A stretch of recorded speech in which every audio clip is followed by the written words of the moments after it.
자, 오늘 요한복음 말씀 공부하겠는데요. 먼저 본문을 좀 보겠습니다. 제가 한 절 읽고 여러분도 한 절 읽고 교독하겠습니다. 이 일은 요한의 세례 주던 곳 요단강 건너편 베다니에서 된 일이니라. 이튿날 요한이 예수께서 자기에게 나오심을 보고 가로되 보라, 세상 죄를 지고 가는 하나님의 어린 양이로다. 내가 전에 말하기를 내 뒤에 오는 사람이 있는데 나보다 앞선 것은 그가 나보다 먼저 계심이라 한 것이 이 사람을 가리킴이라. 나도 그를 알지 못하였으나 내가 와서 물로 세례를 주는 것은 그를 이스라엘에게 나타내려 함이라 하니라. 요한이 또 증거하여 가로되 내가 봄에 성령이 비둘기같이 하늘로서 내려와서 그의 위에 머물렀더라.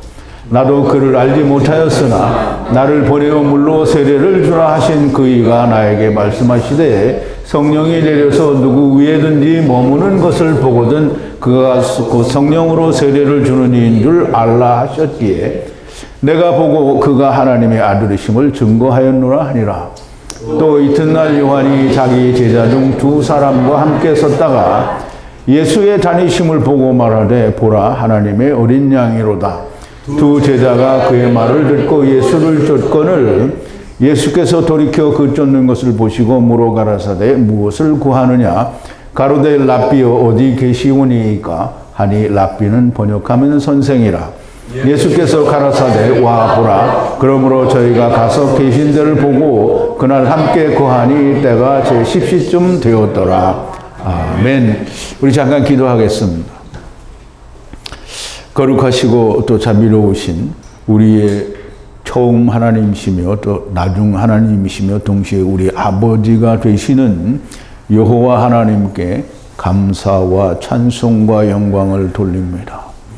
시간마다 하나님께서 저희들에게 은혜와 진리를 충만하게 하사 하나님의 그 원어에 담아두신 하나님의 참 진리의 뜻을 우리가 많이 깨닫고 배우게 하며 우리의 영혼 깊은 곳에 새겨지게 하시니 감사와 찬송과 영광을 돌립니다. 이제 하나님의 말씀이 누구의 입에서든지 선포되어질 때 하나님의 참 진리의 말씀이 선포되어지면 그 듣는 사람들의 귀에 하나님께서 할례하여 주셔서 하나님의 말씀이 들리는 자가 많이 나타나게 하여 주시옵소서. 오늘도 처음부터 끝까지 하나님께서 함께하여 주실 줄로 믿사옵고 예수님의 이름으로 기도하옵나이다. 아멘. 자, 이제 오늘은 제목이 성령이 비둘기같이 하늘로서 내려와서라는 주제로 우리가 오늘 함께 말씀을 좀 나눠보겠습니다. 먼저 오늘 말씀을 나누기 전에 지난 시간에 나눴던 말씀을 좀 되새김을 해볼 텐데요. 말씀, 그러니까 이제 하나님의 말씀이라 그러면 우리는 대부분 먼저 우리 선입견으로 생각하는 게 우리가 말을 하는 이 소리 혹은 글이라고 이렇게 생각하는데요. 그러니까 신학에서도 그렇고 종교에서도 그렇고 모두가 다 얘기를 합니다. 거기 그것 좀 빼주세요. 연필 좀 빼주세요. 이 말씀은 물이라고 다 신학도 얘기를 하고요. 종교에서도 얘기를 해요. 종교라고 하는 말은 기독교라는 말입니다. 다 물이라고 하는데 물에 대해서 말씀이 물이다라는 인식은 거의 없어요. 그래서 우리가 창세기 1장 1, 2절과 그리고 또 요한복음 1장에 있는 말씀을 우리가 연결해서 이해를 하고 깨달았을 때 사도 요한이 이야기하는 말씀은 곧 물이다라는 그런 결론을 우리가 지난 시간에 도출을 했습니다. 그러므로 말씀이라는 말은 곧 물, 그리고 또 궁창 아래의 물, 그리고 궁창 위의 물이 곧 이 말씀이 됩니다. 그러므로 율법도 말씀이요. 그리고 율법 안에 들은 예수 그리스도 꼭 생명도 말씀이 됩니다. 그래서 궁창 아래의 물이나 위의 물이나 둘 다 말씀인 건 너무나 틀림이 없고요. 그것이 우리가 예수님이 오셔서 또는 하나님이 모세를 통하여 글로 기록하실 때에 성경이 말씀이 된 거예요. 그러니까 성경도 사실상 물에 의해서 기록이 되는 거예요. 물로, 그러니까 말하자면 물이라는 것이 기록이 되는 것이기 때문에 당연히 물이 먼저 하나님의 말씀이다라는 이해와 인식이 좀 있어야 됩니다.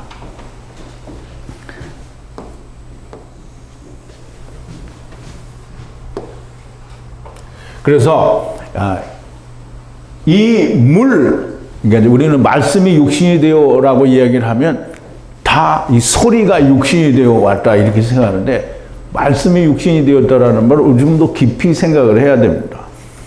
말씀이라는 말은 물이든 소리든 글이 되었든 물질 세계에 표현이 된 것이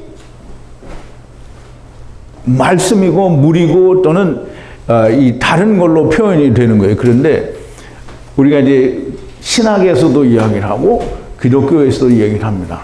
아버지와 아들과 성령은 한 분이다. 그러면 우리는 하나님의 나라를 가볼 수도 없고 또 우리가 들여다볼 수도 없어요. 그러니까 하나님이 말씀으로 이야기해 주신 속에서 발견해야 되는데, 아버지, 그러니까 성부 하나님과 아들 성자 하나님과 성령 하나님은 한 분이에요. 한 분인데 우리가 우리의 속에 그러니까 사람도 그렇잖아요. 우리 육신 덩어리가 있고 그 안에 모든 기관이 있고 머릿속에는 뇌만 있는 게 아니라 우리의 생각이 있어요. 그러면 우리의 그 생각이 바깥으로 나와서 펼쳐지면 그 생각이 나온 거잖아요.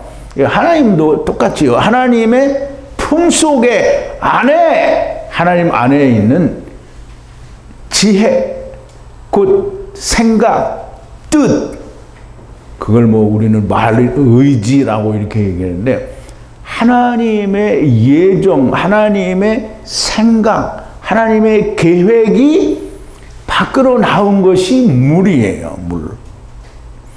그래서 하나님이 물질 세계가 아니잖아요. 그럼 영의 세계에 있는 하나님의 그 계획과 예정을 그걸 그냥 영의 세계에 두고 우리에게 보라고 하면 볼 수가 없잖아요. 그래서 그게 물질 세계에 나타나는 게 물이라는 말이에요, 물. 그리고 그게 기록이 되고 또 그게 소리로 나온 것이 말씀이에요. 그래서 이 말씀이 육신이 되었다라는 말은 물 혹은 하나님의 하나님의 뜻이 육신이 되어 오셨다라는 말이지, 소리가 육신이 되어 오셨다라는 말이 아니라는 거예요.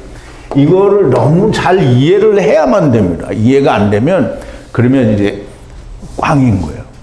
그러면 우리 예수 잘 믿고, 아까 우리가 얘기하다가 예수 믿으면 지옥 간다 이런 얘기를 우리가 한번 해보자 이렇게 했는데 그러지는 않고요. 예수 잘 믿고 예수님이 뭐래요? 야, 난 너 몰라 이렇게 하는 경우가 나온다 이 말이죠. 자, 이제 그 육신이 되어 우리 가운데 거하심에 그의 영광을 보니 아버지의 독생자의 영광이요 은혜와 진리가 충만하더라 그랬어요. 그럼 이제 우리는 전에 우리가 볼 때는 독생자의 영광이요 은혜와 진리가 충만하더라 이렇게 하니까 이게 예수님 그 육신으로 오신 예수님 자체가 그런 걸로 이해를 하는데요. 그 육신이 되었다는 게 뭐가 육신이 됐다고요? 하나님의 뜻. 하나님의 뜻은 뭔가 부족할 수가 없어요.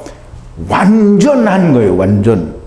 근데 이 완전한 건 모든 게 다 이루어진 것인데, 그 예수 안에 모든 것이 이루어진 게 있는데, 그 예수를 우리가 보니 어떻다는 거예요?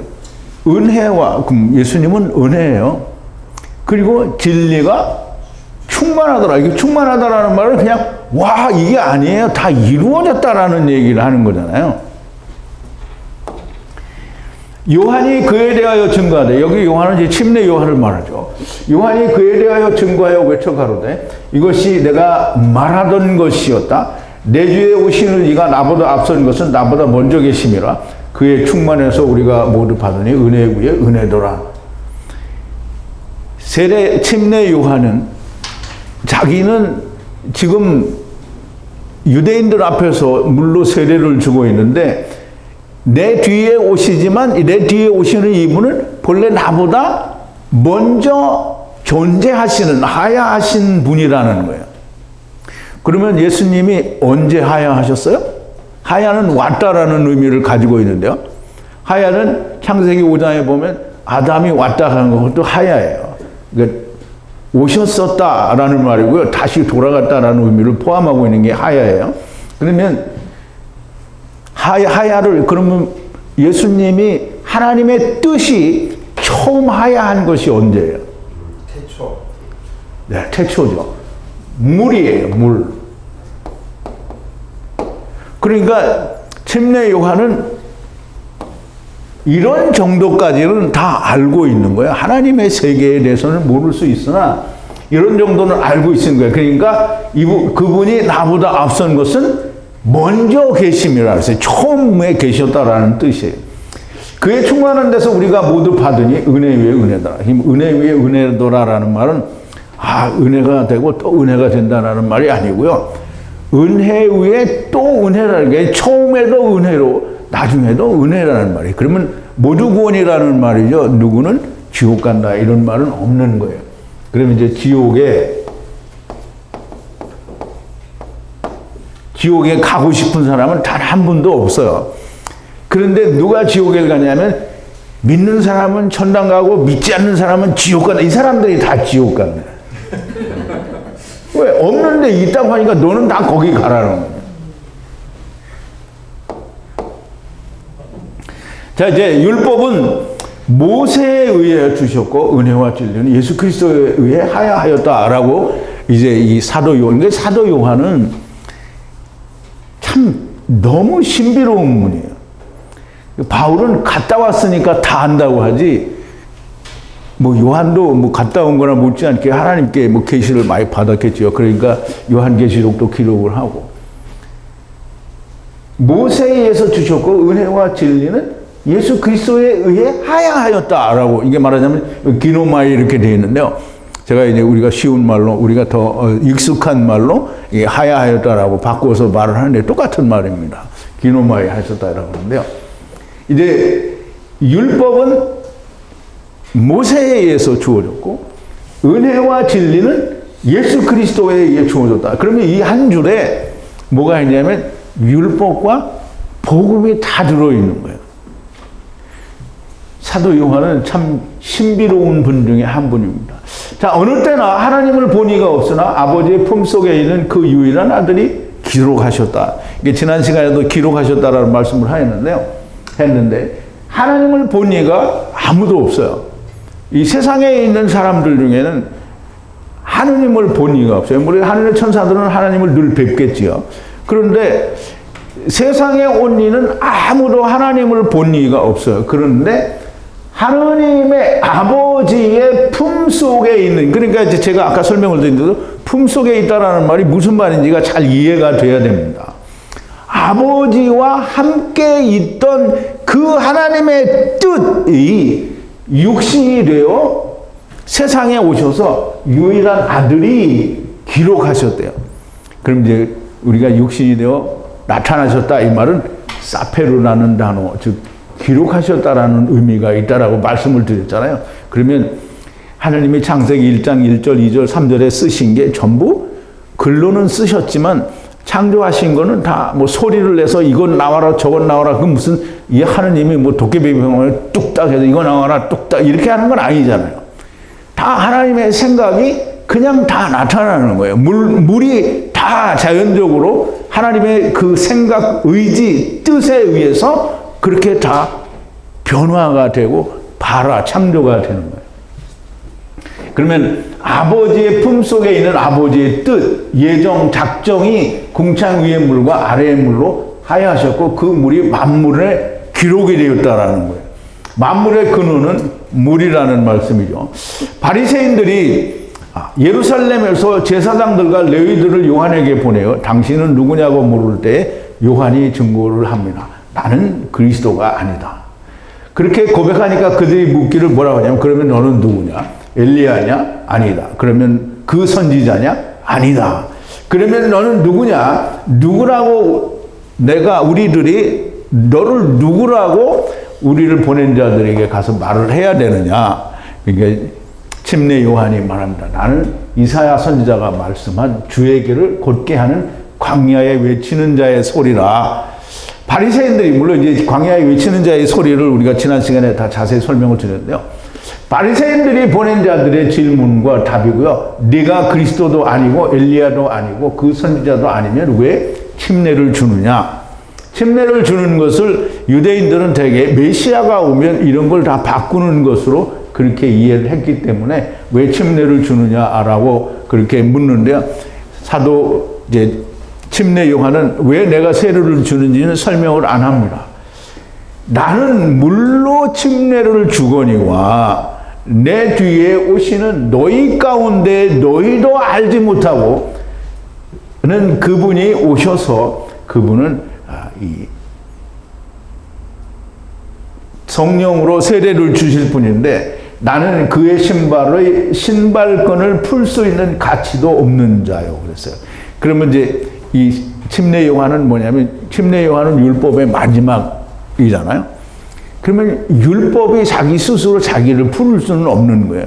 그러니까 신발과 신발끈에 대해서 우리가 지난 시간에 말씀을 드렸는데 신발은 하나님의 지체들이고요.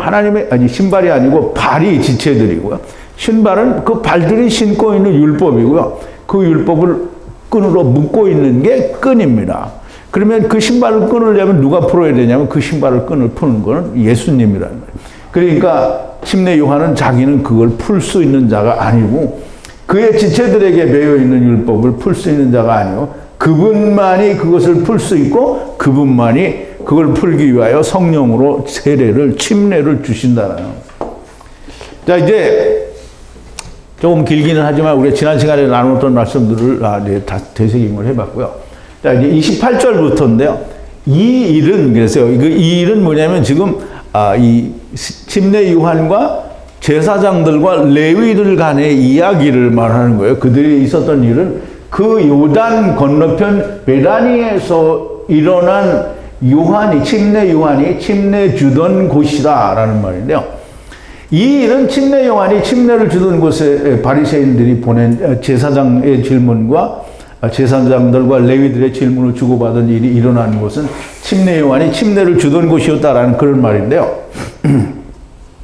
침례 요한은 여기서 회개하라 천국이 가까웠노라 하시며 외치며 침례를 주던 곳이에요. 그래서 이제 우리가 침례를 주던 곳을 우리가 조금 이제 그림으로 한번 볼게요. 우리가 이제 좀 생각을 해야 되는 거는 우리가 예수님이 그 베드로를 바다 위에 걷게 하신 데가 갈릴리 바다잖아요. 갈릴리 바다는 여기 있고요. 이 요단강은 이제 물줄기가 이렇게 쭉 흘러내려오는데요. 이 요단강이 어디로 들어가냐면 이제 염해요. 여기 이제 사해라고 그랬는데 염해. 즉 소금바다예요. 소금바다. 근데 이 소금바다를 만나는 이 염해 근처에 이 베다니가 있고요. 그 다음에 이제 여리고도 있고 그런데 이 베다니가 여기에 있으면 이 요단강 건너편에 이 베다니가 요단강 건너편에서 이제 예수님이 침례를 받게 돼요. 근데 여기서 침례를 받는 것은 요한복음에는 지금 안 나타나는 거예요. 근데 이제 침례 요한이 가서 세례를 회개하라 천국이 가까웠느니라 외치고 이제 복음을 전하는 데가 어디냐면 여기에요. 지금 여기 그림에는 안 나오는데요. 좀 이따 보여주는 그림에는 나와요. 여기가 그래서 에논인가 그런데 근데 이제 정확한 지명은 이제 성경에 다 자세히 안 나오니까 이따가 그 그림을 보시기로 하고요. 어쨌든 예수님이 이 침례를 받으신 것은 여기고요. 그 다음에 이제 지금 이야기하는 제자들이 이제 예수님을 따라가게 되고 예수님 제자를 삼게 되는 것은 이 근처예요. 그래서 이제 조금 이따 그 길을 보기로 하시고 그 세례 요한이 침례 요한이 천국 회개하라 천국이 가까웠느라고 외치며 침례를 주던 곳 거기가 이제 이 마태복음 3장 1절부터 나오는 얘기인데요. 이게 요한은 침례 요한이 그 외치던 사역에 대해서는 기록을 안 했어요. 그런데 이제 마태복음에는 정확하게 기록이 되어 있는데요. 그때 세례 요한, 침례 요한이 이르러 유대 광야에서 전파하여 가로되 회개하라 천국이 가까웠느니라 하였으니 저는 선지자 이사야로 말씀하신 자라. 일러스되 광야에 외치는 자의 소리가 있어 가로되 너는 주의 길을 예비하라 그의 첩경을 평탄케 하라 하였느니라.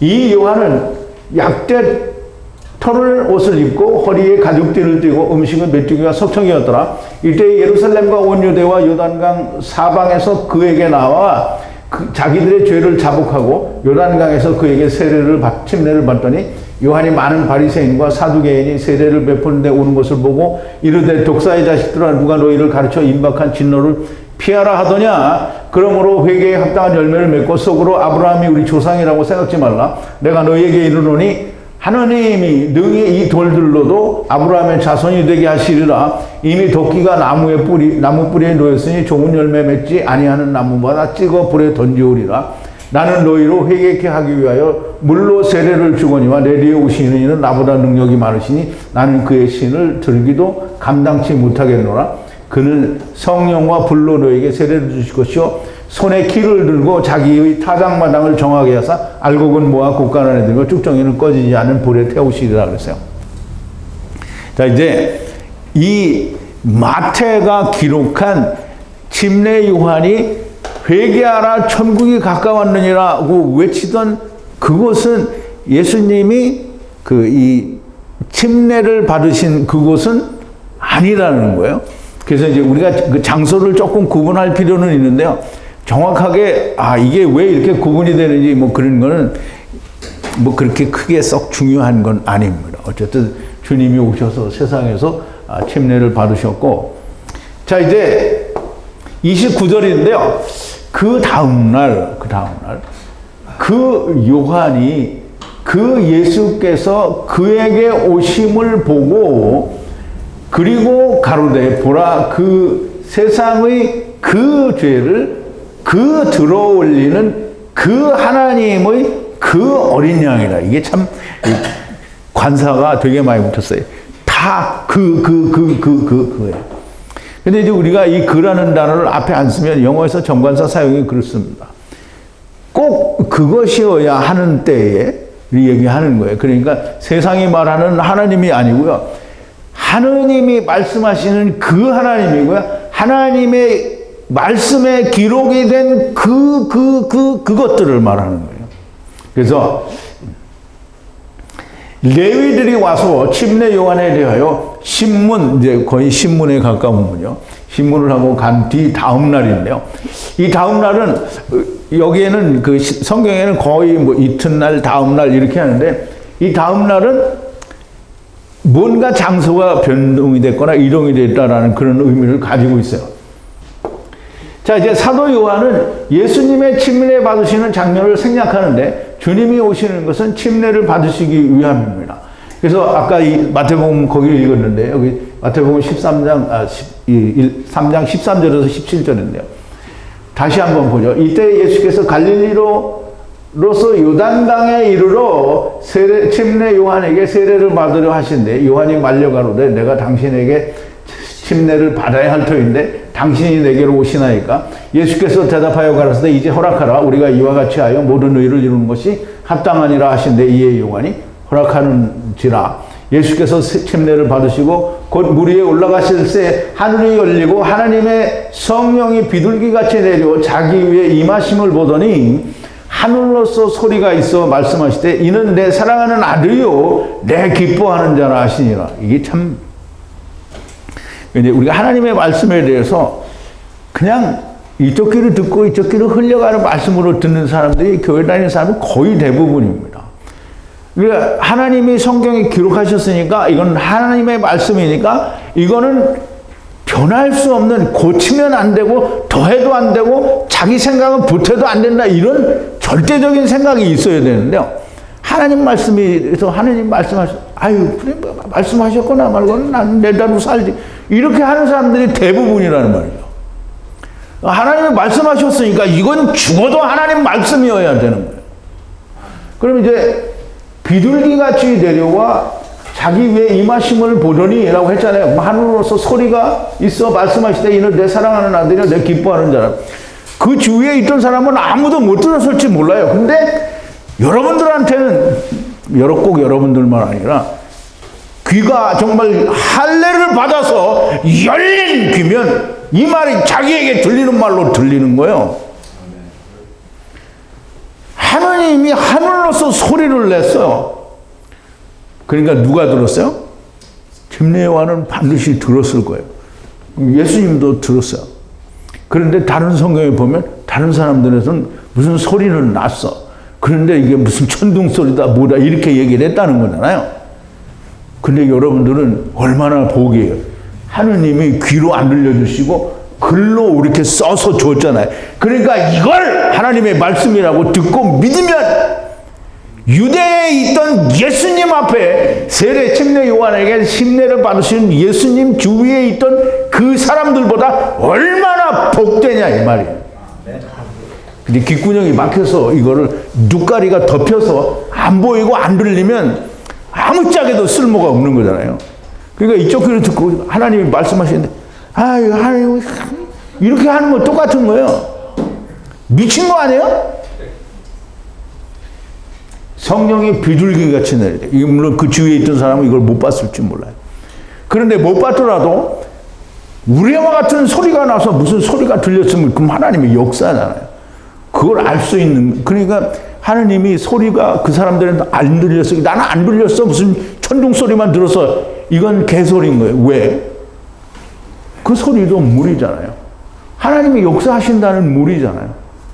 그러면 이분이 침례를 받을 때 무슨 하나님의 역사가 있어서 그럼 하나님 말씀하신 거잖아요. 자, 이제 예수님께서 침례를 받으시는 것에 대하여는 따로 공부를 하겠어요. 무슨 이제 마태복음 할 때도 또 하긴 하겠지만 이제 다 전에 공부했어요. 이와 같이 하여 의를 이루는 것이 합당하다라고 했어요. 그래서 그 부분에 대해서는 다 이미 전에 공부한 적이 있는데 지금은 그걸 공부하기에는 시간이 너무 많이 걸립니다. 자, 이제 보세요. 주님이 오시는 것을 보고 침례 요한이 증거를 합니다. 보라, 그 세상에 그 죄를 그 들어올리는 그 하나님의 그 어린 양이시라. 이제 잘 보세요. 그 세상의 죄를 어떻게 사시는 아니에요. 들어올리는 거예요. 그 누구를 들어올리는 거예요? 사람들은 있는데 죄만 쏙 빼서 들어올리는 거예요? 아니요. 사람들을 들어올리는 거예요. 죄의 덩어리가 다 사람이에요. 그 죄를 들어올리는 그 하나님의 그 어린 양이시라고 준 거예요.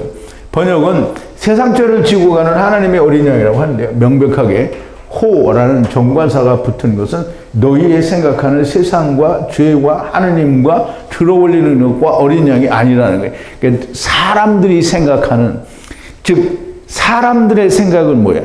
하나님을 우리가 학문으로 알 수 있어요? 그럼 이제 사람들의 생각은 학문이에요. 그게 신학이에요. 그리고 종교회의가 하나님의, 잘 생각을 해요. 하나님이 예수님께서 부르신 제자들이 성령이 오시기 전에 자기들끼리 모여서 한 게 아무 의미가 없는 일이잖아요. 그런데 종교회의라는 것이 자기들은 다 감투를 뒤집어 쓰고 우리는 다 하나님의 신령한 사람들이다. 누가? 자기들이 그렇게 말해놓고 모여서 무슨 결정을 해놓고 종교회의가 결정을 했으니까 이건 하나님의 뜻이다. 이게 그러면 하나님의 뜻이면 어디에 있어야 돼요? 성경에 있어야 되죠? 성경에 없잖아요. 그러니까 이 하느님이 그 사도 요한이 요한복음에서 이야기하는 이 내용은 너희가 생각하는 그 세상 죄와 이런 모든 것들은 하느님이 말씀하시는 것과 다르다라는 거예요. 하느님의 말씀하시는 것이 하느님의 뜻이라는 거지 사람들이 생각하는 건 하나님의 뜻이 아니라는 거예요. 자, 이제 30절인데요. 여기 30절에는 조금 문제가 있는데요. 왜냐하면 제가 이 상당수 그 부분에 원어를 빼먹었어요. 그런데 우리말 번역에는 차라리 그 번역이 잘 돼 있어요. 그러니까 우리말 번역을 많이 참고하시고 내가 나중에 수정해서 다시 원본을 올려드리겠습니다. 자, 30절인데요. 내가 말하기를 내 뒤에 오시리라 하던 분이 이 분이라 그랬어요. 그럼 이제 우선 이것만 여러분들이 잘 이해를 하셔도 이게 제가 빠뜨린 부분은 다 충분히 커버가 되니까 나중에 다시 참고하시고요. 자, 내가 말하기를, 이제 침례 요한이 말하기를 내 뒤에 오시리라 하던 분이, 그럼 이제 내 뒤에 오시지만 그분은 언제? 나보다 앞선 분이란 말이에요. 근데 그분이 바로 이분이라. 누구요? 지나가는 그 이제 다니시는 예수님 보라 세상죄를 지고 가는 하나님의, 그러니까 보라 그 세상의 그 죄를 그 들어 올리는 그 하나님의 그 어린 양이로다. 이 말을 하는 그 대상이 그분이 바로 이분이라는 거예요. 여기는 단순히 내 뒤를 말하지 않고요. 위에서 말한 대로, 즉 앞부분에서 얘기했는데 나보다 앞에 하야하시는 분인데 내 뒤에 오시는 분이라는 말이에요. 그게 15절에 나와 있는데요. 그리고 내가 이미 앞에서 증거한 것처럼 이분은 나의 앞에 하야하시는 분이신데 내 뒤에 오시는 것이라 증거한 분이 바로 이분이라는 거예요. 그러니까 이게 그냥 우리말로 된 것도 잘 이해를 하고 하나님 말씀이다. 이거는 막 뭔가 번역이 됐지만 이 안에 심오한 뜻이 있으리라 막 깊이 연구를 하면 다 알게 돼 있어요. 왜냐하면 원어를 찾아보게 돼 있거든요. 그런데 그냥 들리는 말고 보이는 걸로 그냥 아하 이렇게 하면 하나님 말씀을 하나도 모르는 거예요. 자, 이제 31절인데요. 그리고 나도 그를 알지 못하나, 이게 침례 요한도 자기도 그를 알지 못한대요. 근데 이제 사람들은 원래 그 율법은 예수 그리스도를 몰라요. 언제 보이냐면 율법에서 콱 죽을 때 보이는 거거든요. 그런데 침례 요한도 나도 그를 알지 못하나, 너무 명백하게 얘기해서 율법은 모른다는 거예요. 알지 못하나 그러나 내가 와서 그 물 안에 물로 침례를 주는 이것에 의해 그 이스라엘에게 보이기 위함이라. 그럼 이제 자기는 그를 몰라요. 예수님을 모른다는 거예요. 근데 예수님을 모르는데 물로 침례를 주는 이유는 물로 침례를 줄 때 너무나 명백하게 다른 사람들에게 나타나지 않는 하나님의 역사가 있다라는 거예요. 그걸 이제 우리 조금 뒤에 보면 나타날 텐데, 성령의 가르치심이 아닌 자기 스스로의 생각은 미친 짓인 거예요. 근데 제가 이렇게 말을 하면 여기 있는 분들은 이렇게 하고 주변에 있는 분들도 이렇게 하는데, 이게 그냥 동영상 유튜브에서 보시는 분은 미친 짓이다 그러면 저 새끼는 뭐 자기가 뭐 다 안다고 이지랄 한다고 그렇게 속으로 욕하는 사람들이 많이 있을 거예요. 근데 보세요. 성령의 가르치심이 없는데 자기 생각대로 말하면 정말 그건 미친 거예요. 예수님이 유대인들이 그랬잖아요. 예수님이 고르반누라고 해가지고 자기 부모를 공경하는라고 하신 하나님의 계명을 폐한다라고 했잖아요. 그러면 그 고르반은 누구의 생각이에요? 사람들의 생각이에요. 누구? 장로들의 생각이에요.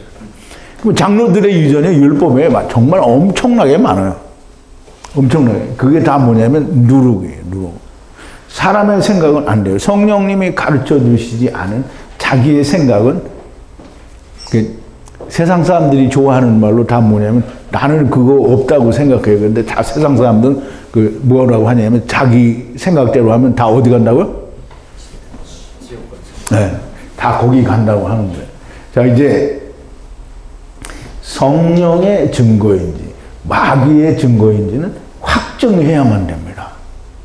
근데 이제 오늘날 이제 예수 믿는 사람들이 전부 자기한테 무슨 뜨끈한 것만 있으면 이 성령님 오셨다 이렇게 하죠. 그럼 이제 성령님이 오시면 성령님이 무슨 일을 하신다고요?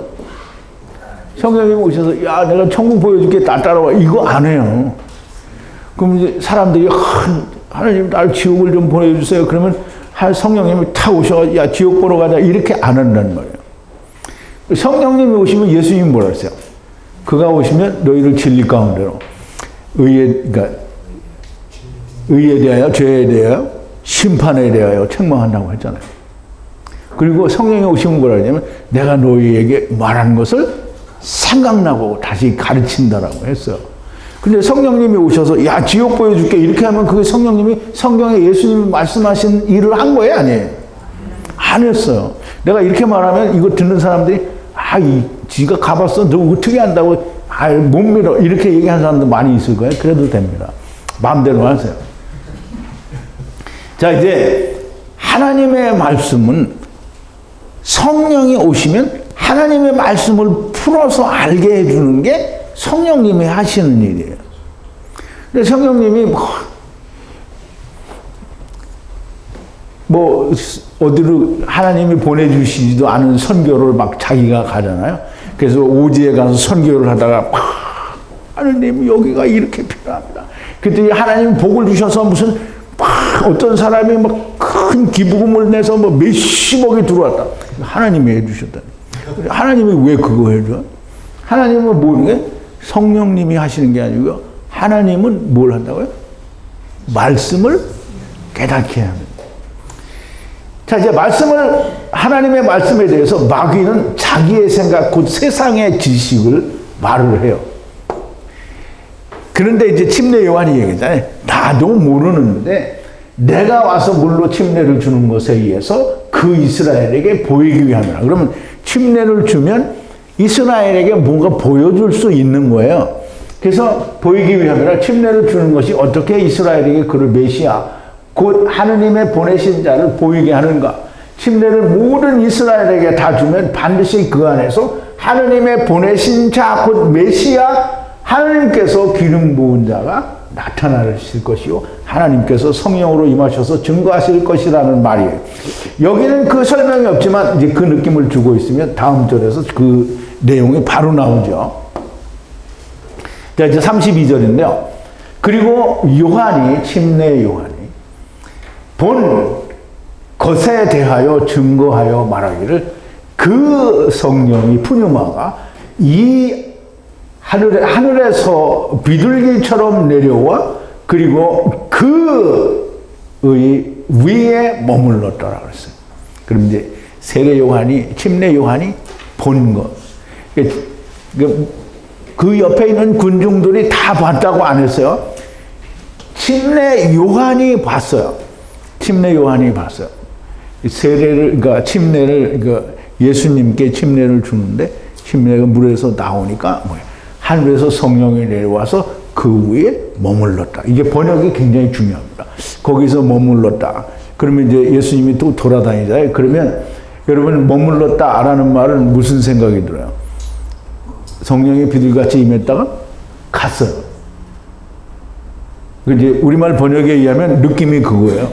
성령이 오셔서 비둘기처럼 머물렀다가 이제 비둘기가 없어지잖아요. 성령이 갔구나 이렇게 생각합니다.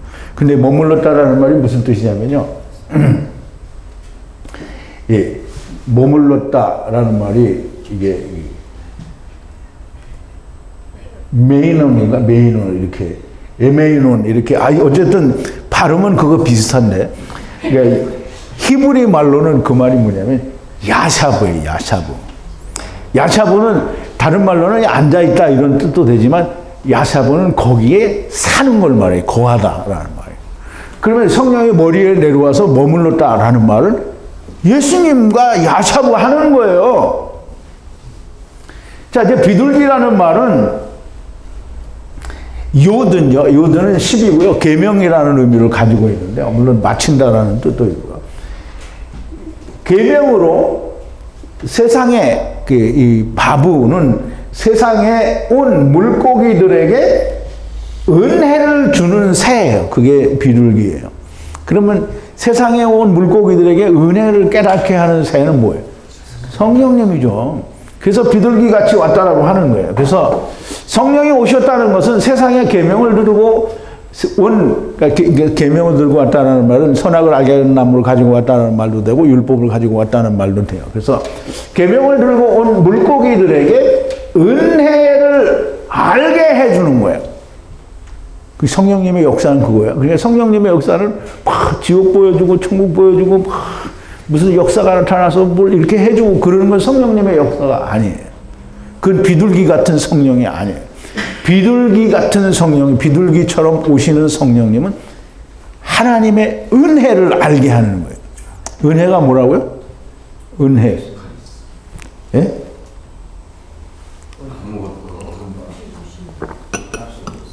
그게 처음에 말을 은혜하다 이렇게 하면 내가 무슨 말인지 딱 이렇게 짧아도 딱 끊어줘야 내가 무슨 말인지를 알아요. 값없는 은혜라는 말은 물론 짧게 설명은 됐는데 이게 이해가 안 돼요. 내가 한 것이 아무것도 없는데 하나님이 나를 의롭다고 하시는 게 그게 은혜예요. 값이 없이 우리에게 하나님이 의롭다 하시는 게 은혜라는 거예요. 그러면 이 성령님의 은혜는 뭐냐면 말씀을 딱 보고 나니까 나는 할 수 있는 게 아무것도 없는데 하나님이 나를 의롭다고 하시는구나. 근데 맨날 내가 하나님의 은혜를 죄를 깨달았으니까 내가 회개해야 돼. 맨날 또 회개하고 또 회개. 그럼 성령님의 은혜가 없는 거예요? 성령님의 은혜는 뭐라고요? 은혜를 알게 하는 거예요. 맨날 내가 죄를 회개하는 건 내가 회개하는 거잖아요. 그건 은혜가 아니에요. 자, 이제 그러므로 자기가 원하는 것을 위해 세상 학문으로 은혜를 말하는 것은 성령의 오심이 아니고요. 그의 위에 머물렀다 왔다 가는 것이 아니고요. 야사부 거하시는 거예요. 성령님께서 증거하사 이는 내 사랑하는 아들이요 내 기뻐하는 자. 조금 아까 읽었죠. 하늘로서 소리가 있어 말씀하시되 이는 내 사랑하는 아들이요 내 기뻐하는 자라 하시니라 그랬어요. 하늘에서 소리가 났어요. 이는 내 사랑하는 아들이요. 이 말은 내 안에 있던 하나님의 뜻이 같다는 거예요. 그럼 아들이요? 내 기뻐하는 자라. 그럼 하나님의 뜻이 왔는데 하나님의 뜻에 대해서 하나님이 기뻐하지 않으면 어떡할 거예요? 그럼 하나님이 그 뜻을 왜 보냈어요? 죄인들을 구하라고 보낸 거잖아요. 그러니까 하나님은 무조건 기뻐해야 돼요. 자, 이제 요한복음에는 이 내용이 나오지 않았으나 침례 요한이 말하는 것이 바로 이것을 말하는 거예요. 그러니까 요한복음에서는 이거를 내 사랑한 아들이다 이거를 증거를 안 했지만 이 내용이 있는 거예요. 그러니까 요한은 그런 부분에 대해서 생략을 했지만 이미 다른 복음서에 있기 때문에 다 설명을 안 해도 돼요. 그러면 복음서 저자들마다 다 나도 이렇게 쫙 하고 다른 사람들도 똑같이 쫙 하고 그럼 다 똑같이 그럼 네 개가 다 똑같아야 되잖아요. 그런데 다 복음서마다 특색이 있어요. 달라요. 같은 사건을 기록하기도 하지만 다 그러니까 다른 데서 다른 저자들이 다루지 못한 부분을 또 다루었더라도 좀 더 깊은 의미 다른 뜻을 설명하기도 하는 거예요. 그래서 지금 침례 요한은 이것을 보았고 그 본 것을 증거한 거예요.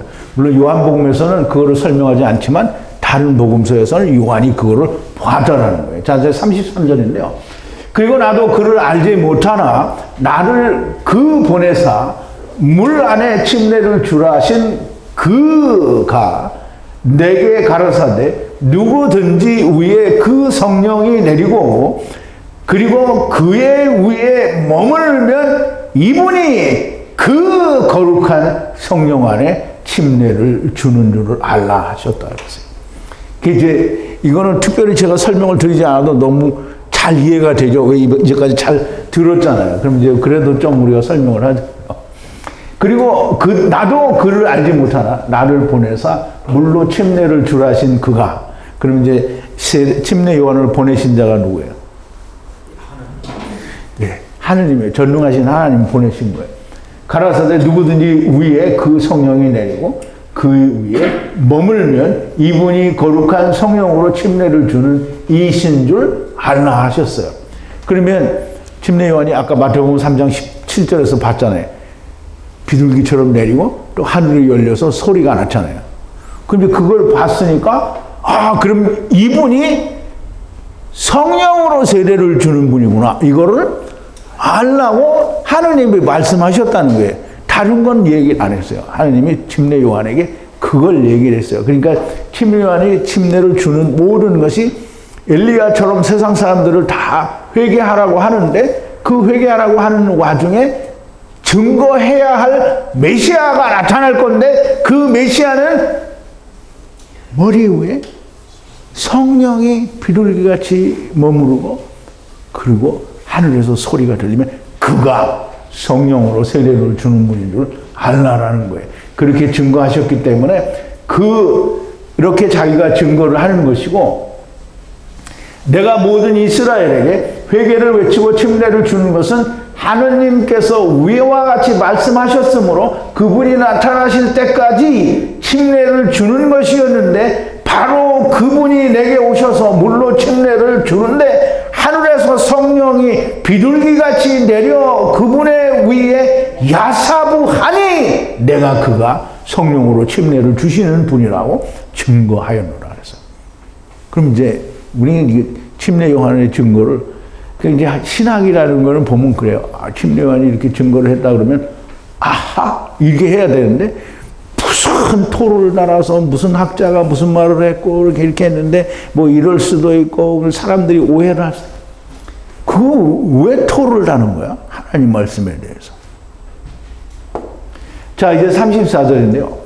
그리고 내가 보고 그리고 그가 그 아들이라고 그에 대하여 증거하였노라. 그러면 이제 보세요. 침례 요한은 내가 보고 여기 이제 그리고라는 단어에는 I라는 게 포함이 되어 있어요. 내가라는 뜻이. 그래서 이 그리고는 카인데요. 여기서는 카고가 되어 있어요. 그래서 이거 약간 차이가 있는데 이 그리고 이거 내가라는 이 단어가 상당히 많이 나와요. 그래서 그냥 그리고하고는 조금 달라요. 그래서 그리고 내가 보고는 이게 라예요. 라. 히브리 말로 하면 라예요. 라. 그럼 이제 침례 요한이 라 했다라는 말은 하느님 안에서 봤다라는 의미가 되는 거예요. 그러니까 구약에도 보면 그런 게 많이 있잖아요. 라는 그냥 보는 것도 있지만 눈을 들어서 하나님의 시각으로 봐는 게 그럼 이제 아브라함이나 모든 다른 선지자들이 하나님의 사람들이 보는 게 보는 라가 다 그거예요. 그래서 내가 보고 그리고 그는 누구예요? 아우토스. 여기서 이제 헬라어에서는 아우토스가 다 그로 나오는데 그는 그렇게 말해버리면 다 누군지 모르잖아요. 근데 문맥 안에서 그라고 하는 걸 반드시 집어내야 돼요. 그래서 이 아우토스는 반드시 지금 침례 요한이 본 그 사람을 말해요. 그러면 그가 누구예요? 예수님을 말하는 거죠. 그 하나님도 어떤 하나님이냐면 그 하나님이에요. 그 하나님이 누구예요? 침례 요한에게 말씀하신 그 하나님의 그 아들이라는 거예요. 그 아들이라는 건 하나님의 뜻이라는 거죠. 하나님의 예정과 작정 모든 걸 말해요. 그 아들이라고 그에 대하여 증거하였노라. 증거하였다라는 말은 이게 사람의 증거와 하나님의 증거가 있어요. 그러면 지금 침례 요한의 증거는 하나님의 증거예요? 사람의 증거예요? 하나님의 증거예요. 그럼 성경에 사람의 증거가 뭐가 있을까요? 뭘 그렇게 어렵게 생각해요? 거짓 선지자 그러면 딱 나오네. 하나냐. 자기가 얘기하는 거잖아요. 그 거짓 선지자야. 그러니까 그거는 증거가 아닌 거예요.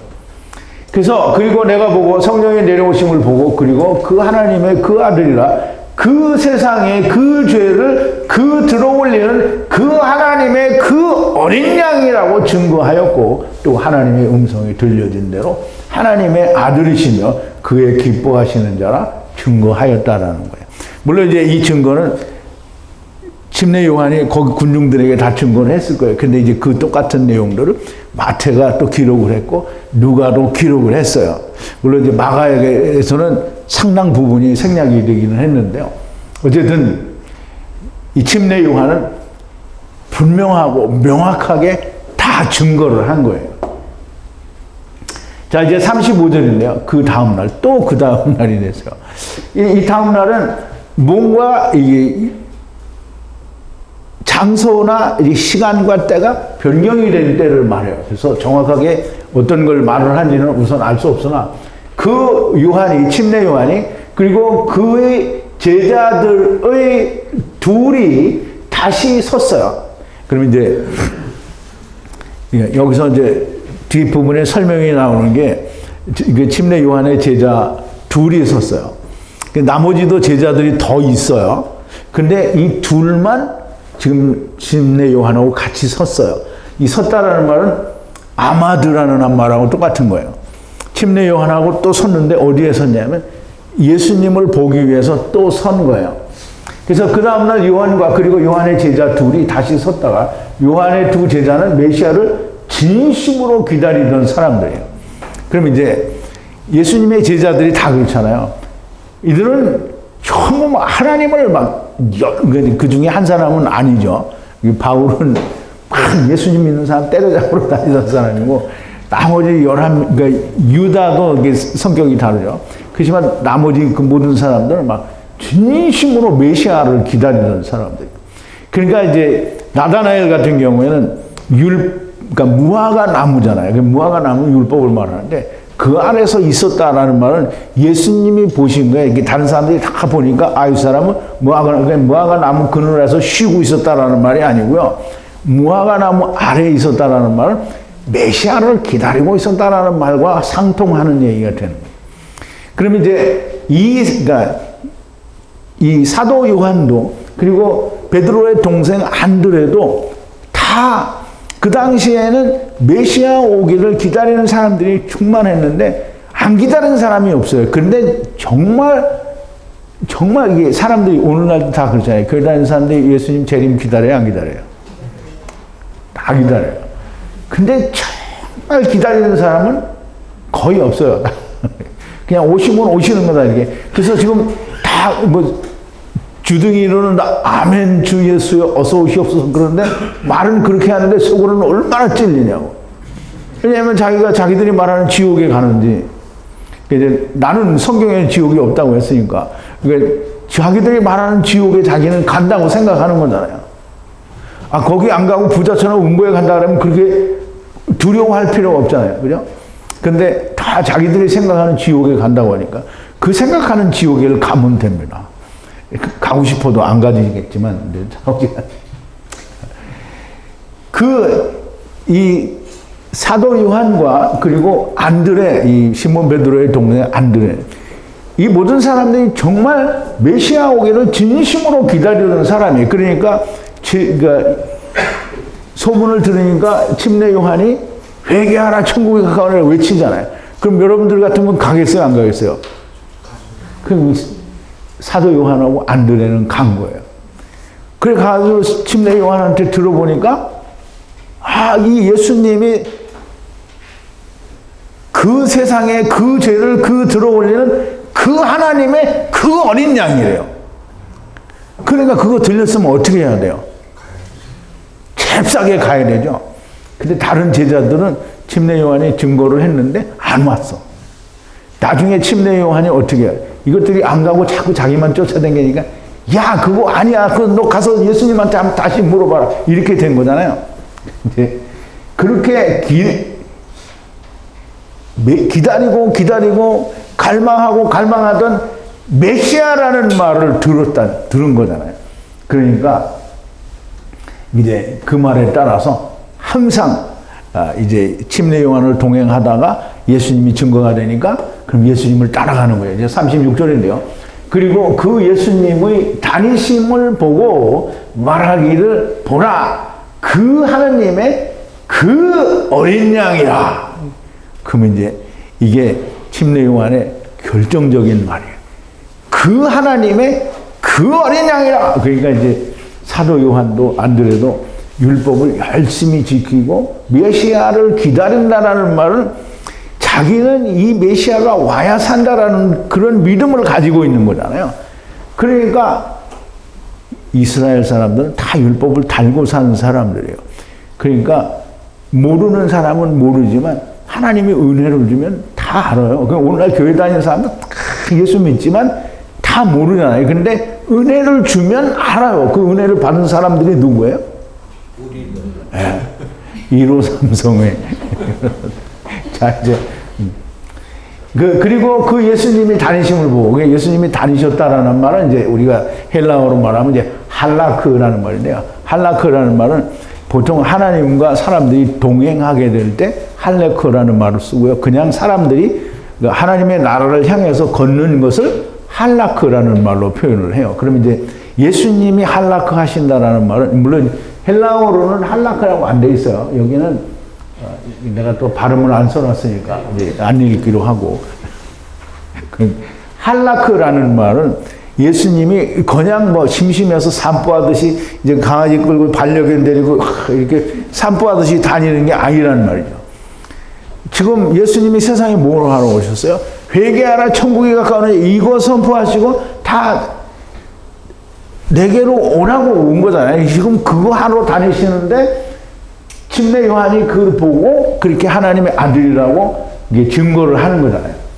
그럼 제자들이 이 말을 듣잖아요. 그럼 이제 그 제자들이 누군지는 조금 이따 나오는데, 침례 요한의 이 두 제자는 침례 요한의 증거를 믿고 바로 따라가요. 37절인데요. 그리고 그의 이야기를 들은 그 두 제자들이 듣고 그리고 그 예수를 쫓으니라 그랬어요. 그런데 그리고 그의 이야기, 아우톤인데, 아우톤은 그는 누구예요? 침례 요한의 얘기죠.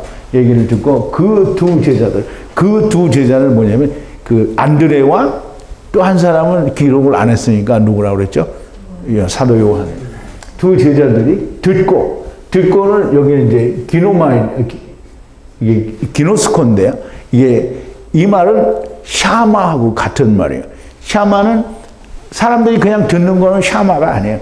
성령님에 의해서 들려지는 게 샤마예요. 그게 듣고예요. 그럼 하나님이 들으실 때는 무조건 다 샤마예요. 그래서 애굽에서 소리를 빽빽 지르고, 빽빽 지르진 않지만, 부르짖었다고 하고 막 괴로워서 신음하고 왔다라는 말을 하나님이 어떻게 해서 샤마했다고 했거든요. 그러면 이제 사람들이, 이 제자들이 들었어요. 샤마했단 말이에요. 그 말은 뭐냐면 하나님의 말씀으로 들린 거예요. 그래서 그 예수를 어떻게 했어요? 쫓으니라 그랬어요. 쫓으니라. 이들은 침례 요한의 말을 듣고 하나님의 어린 양이시라는 말을 듣고 하나님의 말씀을 듣고 또 29절에서는 뭐라 그랬죠? 아까 그 세상죄를 지고 온 하나님의 어린 양이라 이제 그거를 듣고 침례 요한이 한 말도 들은 것으로 이해가 돼요. 그러니까 29절의 말씀도 다 들었잖아요. 이 침례 요한은 이게 침례 요한의 제자로 같이 다니던 사람이잖아요. 그러니까 침례 요한이 증거하던 모든 증거를 다 들었어요. 그러므로 하나님의 음성을 들은 누가 말하든지, 그러니까 하나님의 말씀을 말을 하는데, 이거는 저기 어떤 목사가 얘기했고, 이건 이 목사가 얘기했으니까, 이제 우리가 세상에서 유명한 목사는 이 사람은 훌륭하니까 이 말은 참 맞는 것 같고, 어디 저 시골에 조그만 개척교회 목사를 하니까 이거 시원찮은 목사가 하니까 아닌 것 같고, 이렇게 생각하면 안 들리는 거예요. 근데 누가 말하든지 들리는 사람은 즉시 행동에 옮깁니다. 그럼 이제 나는 이게 우리 153 성에는 다 이단으로 소문이 났으니까 뭐 이단이 말하든지, 그러니까 이단이 말하든지 정통이 말하든지 또 어떤 뭐 이단들이 말하든지 귓구녕이 열려있는 사람은 하나님의 말씀이 들리면 얼른 들리게 되는 거예요. 그런데 안 들리는 사람은 때려 죽여도 안 들리죠. 그러니까 그러면 어떻게 그런 일이 있을 수 있냐. 그런 일이 이스라엘에 있었잖아요. 하나님의 아들이 와서 이야기하는데 아무도 듣지 않았어요. 하나님의 말씀이 들리면 즉시 행동에 옮기고요. 침례 요한이 증거한 말을 듣고 즉시 예수님을 따라간 게 누구냐면 이 안드레와 그 다음에 이 주님의 사랑하시는 제자 사도 요한입니다. 그런데 그 예수께서 돌이켜 그리고 따르는 그들을 보시고 그들에게 가라사대 무엇을 찾느냐. 여기 참 재미있습니다. 그런데 그들이 가로되 랍비요 어디에 거하십니까? 그것을 해석하면 이 선생, 랍비라는 말은 선생이라는 뜻이에요. 그것은 랍비오라는 말은 해석하면 선생 디다칼로스라고 되는데요. 이건 디다칼레라고 되어 있는데 디다칼로스는 선생이라는 뜻이에요. 근데 헬라 시대에는 로마 시대죠. 근데 이제 로마는 그 라틴어도 있지만 헬라 문화를 굉장히 동경을 했어요. 그래서 로마 사람들의 부유한 귀족들은 전부 헬라 사람들을 가정교사로 들여다가 썼어요. 그래서 그 헬라 사람들의 문화와 그 지혜를 배우는데 그 선생들을 디다칼로스라고 하기도 하고 그냥 선생이라는 그런 의미를 가지고 있어요. 그러면 이제 어쨌든 이건 중요한 게 아니고요. 랍비라는 말도 우리는 랍비 그러면 뭐 이스라엘의 율법에 통달한 사람이요, 뭐 공부를 되게 많이 한 사람이라 이렇게 생각하는데 랍비는 지네들이 랍비를 그렇게 크게 띄우는 거지. 예수님이 뭐라 했어요? 너희는 랍비라 칭함을 받지 말라 그랬어요. 근데 예수님에다 대고 여기 제자들 될 사람들이 뭐라 랍비요 이렇게 얘기했거든요.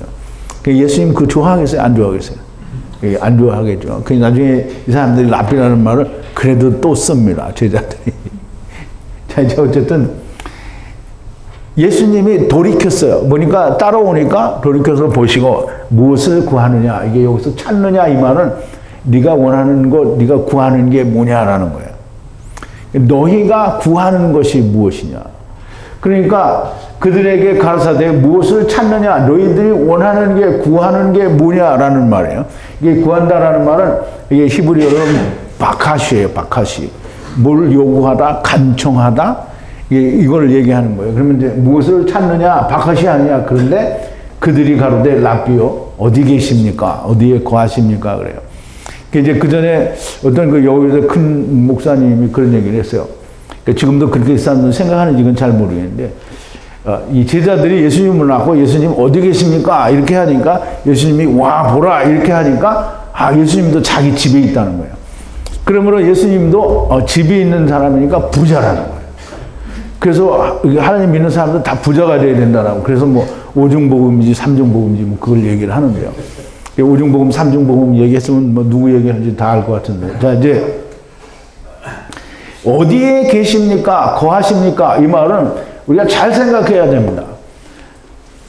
예수님께서 돌이켜 따르는 그 첫 사람을 보시고 무엇을 찾느냐? 내게서 무엇을 원하느냐? 바카시라는데요. 이 말씀이고요. 그런데 그들이 가로되 랍비요 어디 거하십니까? 라고 랍비는 번역하면 선생이라는 말이고요. 왜 이 두 사람은 주님께 어디에 거하시느냐고 물었는 것일까? 라는 걸 우리가 의문을 가져야 된다. 왜 그렇게 물어봤을까? 왜 그랬을까요?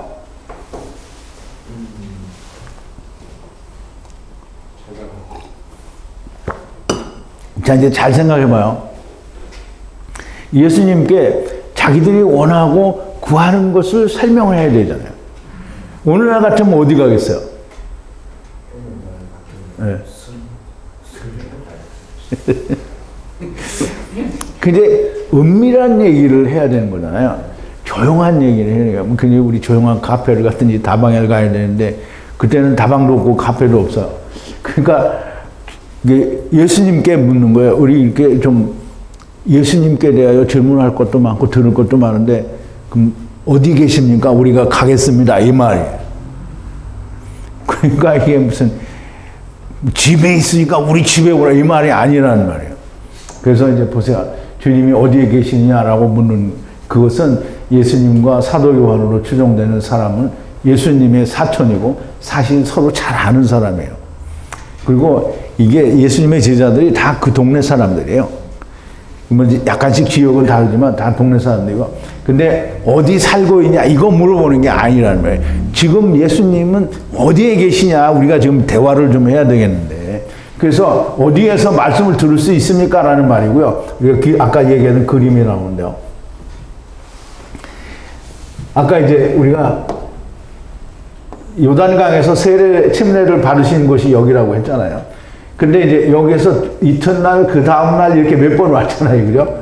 그럼 여기서 세례요한의 집회에서 안드레, 베드로, 빌립, 나다나엘을 제자를 삼으신 곳이다 라고 얘기를 하고요.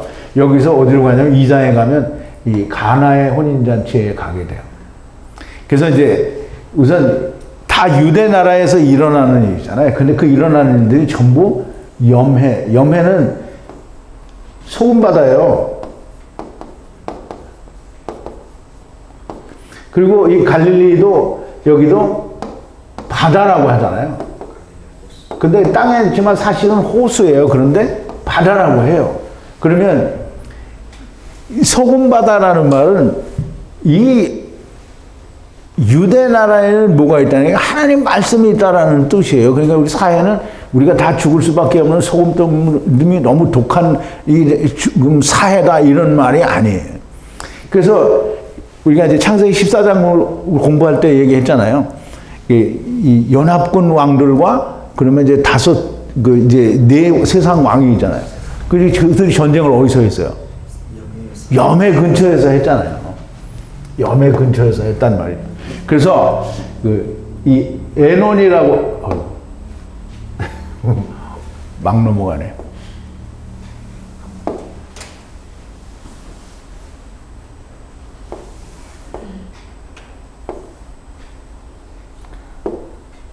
그래서 이 염해 근처는 염해는 이 사해인데 여기는 하나님의 말씀이 유대 나라에 있다라는 그런 의미가 되고요. 여기에서 모든 역사를 하나님께서 보여주시는 거예요.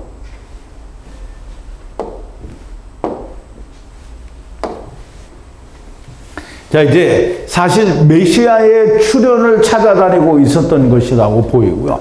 그래서 예수님을 만나서 예수님과 지금 대화를 시작을 하려고 제자가 되기 위해서 간 거예요. 근데 이제 제자가 자기들만 되는 게 아니고요. 자, 이제 그래서 39절인데요.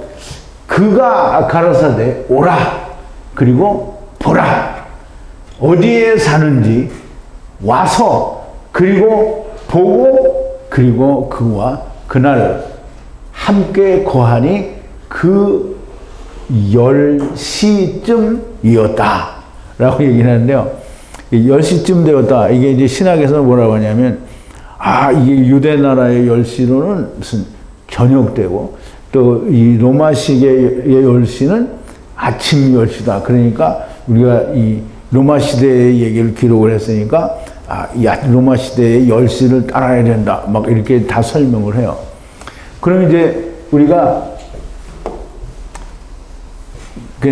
주석에서 얘기해 준 건 유대의 시간을 따를 거냐, 이 로마의 시간을 따를 거냐 두 가지 선택밖에 없잖아요. 그죠? 그럼 여러분들은 어디를 택하겠어요? 그때 당시가 로마 시대. 그러면 이제 갸꾸로 간 거예요. 이제 갸꾸라 그래서 죄송한데요. 갸꾸는 이게 까꾸로 간다라는 얘기예요. 근데 그러면 이제 이 로마식을 따로도 그렇고 유대식으로 따로도 그렇고 다 까꾸로 간 거예요. 이제 조금 이제 설명을 드릴 테니까 보세요. 그가 가로되 예수 그리스도께서 가라사대 오라. 이제 오라는 말은 그냥 우리말로 와라 이 말에 보에 보. 히브리 말로는 보예요. 보는 뭐라 그랬어요? 들어가는 거예요. 또는 들어오거나 들어가는 거예요. 그래서 들어오라. 예수님이 들어오라. 어디로 오라는 거예요? 자기한테 들어오라는 거예요. 예수님한테. 그리고 보라. 보라. 자, 이제 좀 보라는 이 에이도라고 하는데요. 헬라어로는 에이도인데 이제 아는 건 빨리빨리 말을 해야지. 에이도. 그리고 이제 그 히브리어로는 이 에이도라는 말이 라예요, 라. 그럼 이제 오라, 들어오라. 어디 내게로 들어오라. 그리고 보라. 그럼 이제 예수님 안에 들어와서 보면 뭐예요? 하나님의 눈으로 보는 거잖아요. 보라. 그냥 한 번 얘기를 했어요.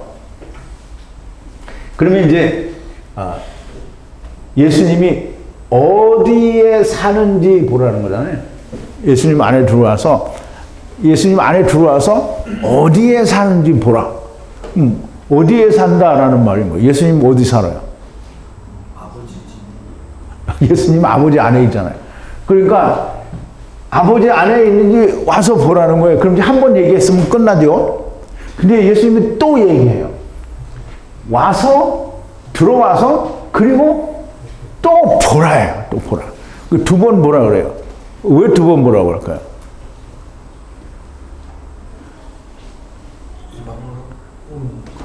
유대에서 이방으로? 그렇죠. 유대인 지방으로 그러니까 유대에서 이방으로 넘어가는 거예요. 그래서 그날 함께 거하니. 그래서 그날 함께 거하니는 야샤브예요. 야샤브.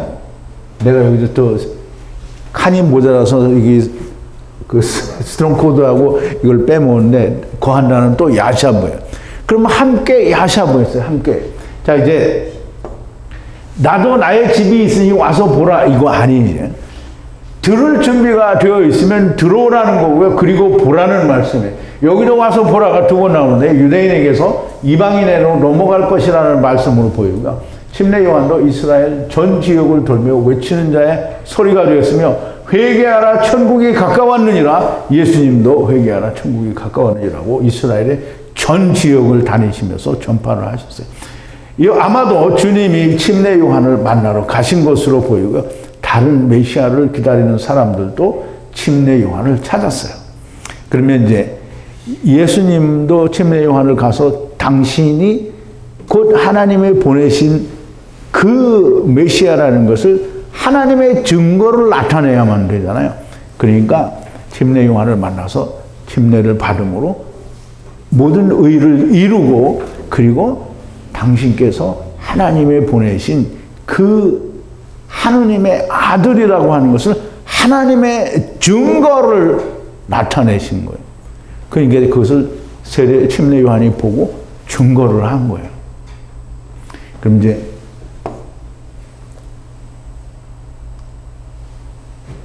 이 함께를 설명을 했어야 되는데 함께를 설명을 안 한 것 같아요.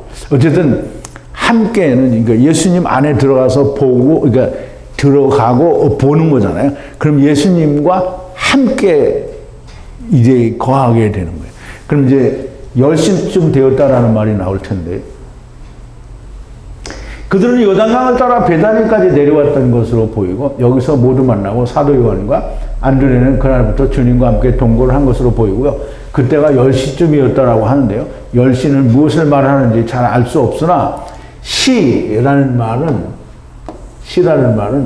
그 헬라어에는 에트 때예요. 때 에트.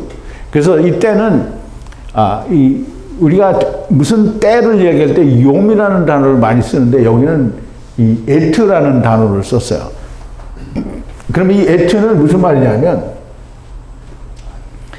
이 때는 하나님의 정하신 때를 말하고요. 곧 하나님의 말씀을 이루는 때, 마지막 때, 추수의 때 같은 때를 말해요. 사도 요한은 이 때가 곧 하나님의 정하신 때라고 말씀하고 있는 것이고요. 여호와의 정하신 때가 바로 이 때예요. 그 때가 뭐냐면 예수님께서 오시리라고 하신 그 때, 곧 오시는 때를 말하는 거예요.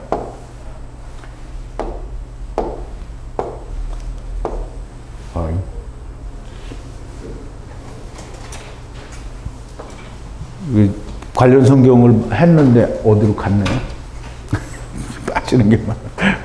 어쨌든 그 하느님이 아브라함에게 약속을 하실 때 명년의 기한이 되면이라고 했잖아요. 그럼 명년의 기한이 된다는 말이 그때예요. 그럼 이제 하나님의 말씀을 이루시는 그 때를 말하고요. 지금 10시라는 말은 열이라는 말은 말씀이 맞춰지는 때요. 이루어지는 그 때를 말해요. 그러면 이제 사도 요한과 안드레는 그날부터 뭐예요? 마지막 아담, 곧 예수 그리스도가 오신 그때부터 그와 함께 동행을 했다는 거예요. 그때가 10시라는 거예요. 그러니까 로마의 10시인지 유대의 10시인지 알 필요가 없어요. 그러면 이제 우리 너무 명확하게 하느님이 사도 요한을 통하여 하나님의 그 미스테리하고 오묘한 진리의 말씀을 얼마나 이렇게 자세하게 풀어주셨느냐. 그래서 여러분들도 잘 이해를 하시고 또 이 유튜브에서 제 영상을 보시는 분들이 할 수만 있으면 하나님께서 귀에다 할례를 해주셔서 탁 열려가지고 정말 잘 듣게 되기를 바랍니다. 우리 기도하시겠습니다. 거룩하신 여호와 아버지 하나님, 감사와 찬송과 영광을 돌립니다. 하나님의 진리의 말씀은 너무나 오묘하고 또 기묘합니다. 그래서 여호와 하나님의 이름이 기묘자인지는 알 수 없으나 하나님이여 정말 우리는 감당할 수 없는 놀라운 비밀과 말씀들이 숨겨져 있사온데 저희들에게 그것을 설명할 수 있게 하시고 또 들리게 하시고 또 우리가 그 들음으로 말미암아 우리의 마음 깊숙이 이것을 누구에겐가 하든지 나타내고 보여줘야 하겠다라고 하는 참 절실한 사명감도 또 생기게 됩니다. 하나님이여 저희들을 인도하셔서 바울과 같은 그리고 제자들과 같은 사용되어지는 막대기들이 다 되게 하여 주시옵소서.